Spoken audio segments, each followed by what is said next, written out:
ሰላም አለይኩም ወራህመቱላሂ ወበረካቱ። ውዶች እንዴት ናችሁ? ደህና ናችሁ? ሰላም ነው?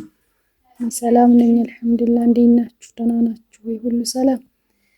ዳግመኛ በቪዲዮ ተመልሻለሁኝ። ከአረብ ሀገር መልስ የከፈትኩትን ሱቄን ያሳያችሁ ነው፣ እንድትመርቁልኝ ነው።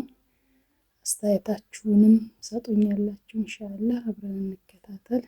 ውዶች እንዴት ናችሁ? ደህና ናችሁ ወይ? ሰላም ነው? ሁሉ አማን ያለው አልሐምዱሊላህ። እናንተ እንዴት ናችሁ? ሰላም ናችሁ ሆይ? አለን። ዛሬ እንግዲህ በአዲስ ነገር ተገናኝተናል። ዛሬ የተገናኘ ነው እንግዲህ ከስደት መልስ አዲስ ሱቅ ከፍቻለሁኝ። እስኪ ሱቄንም ተመርቁልኛላችሁ። እስኪ ከስደት መልስ ምን መስራትና ምን ማድረግ እንዳለብን እናወራለን። እንዴት ናችሁልኝ? ደህና ነኝ አልሐምዱሊላህ። እንግዲህ እኛ የአረብ ሀገር ሴቶች ከስደት ስንመለስ ምን መሆንና ምን ማድረግ እንዳለብን እናወራለን። ገንዘባችንን በምን ላይ መዋል እንዳለብን እቅድ አውጥተን ገንዘባችንን በመቆጠብ ያለንን ሀሳባችንን ምኞታችንን ለማሳካት በምን አይነት መንገድ መሄድ እንዳለብንና ምን ማድረግ እንዳለብን እናወራለን ኢንሻአላህ። እና ውዶችዬ እንዴት ናችሁ? ሱቄን መርቁልኝ እስኪ ማሻአላህ እያላችሁ እና አልሐምዱሊላህ ረብል ዓለሚን። ለአላህ ምን ይሳነዋል? ከስደት ከብዙ አመታት ቆይታ በኋላ ህልሜን ምኞቴን በሀገሬ ላይ እየኖርኩኝ ነው ኢንሻአላህ። እና እናንተም ፍላጎታችሁን ምኞታችሁን ለማሟላት ማድረግ ያለባችሁን እና ምን መሆንን ማድረግ እንዳለብን እና ጥረታችንን የልፋታችንን ውጤት ለማግኘት ለማድረግ ገንዘባችንን እንዴት መጠቀም እንዳለብን ኢንሻአላህ እናወራለን በአላህ ፍቃድ።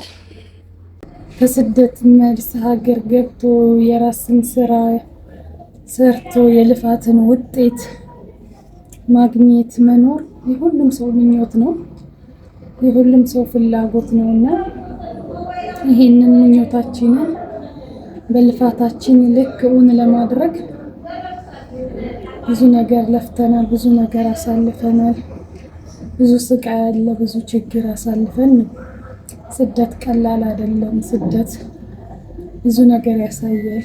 ናፍቆቱ፣ ሀሳቡ እዛ ያለው ደግሞ እኛ እዛ ያለን እና የሄድን ሰዎች ካልሆነ በስተቀር የማንረዳው ብዙ ሰዎች የማይረዱት እኛ ግን የምንረዳው የምናውቀው በጣም ብዙ ነገር አለና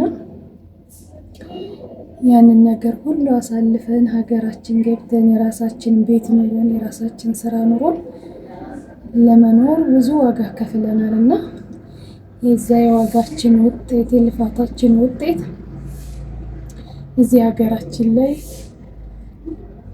ማድረግ እንችላለን እና ያን ነገር ለማድረግ ደግሞ ገንዘባችንን ብዙ ነገር ሊያምረን ይችላል። ብዙ ነገር መሆን እንፈልጋለን ግን መሆኑን ማድረግም ደስ የሚለው በሀገር ላይ ስለሆነ ያንን ፍላጎታችንን ምኞታችንን ለማድረግ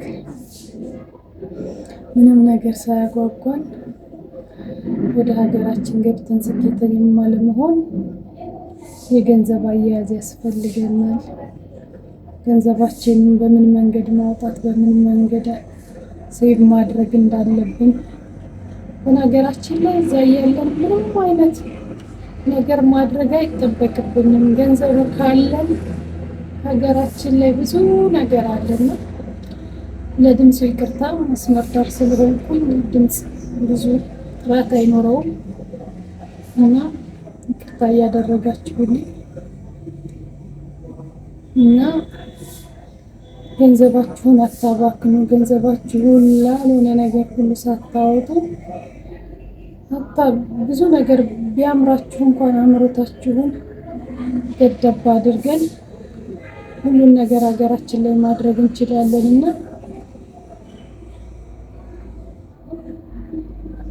እና ሴቭ እያደረግን የፈለግንበት ደረጃ መድረስ እንችላለን። እና ኢንሻአላህ ለዛሬ በዚህ ይበቃኛል።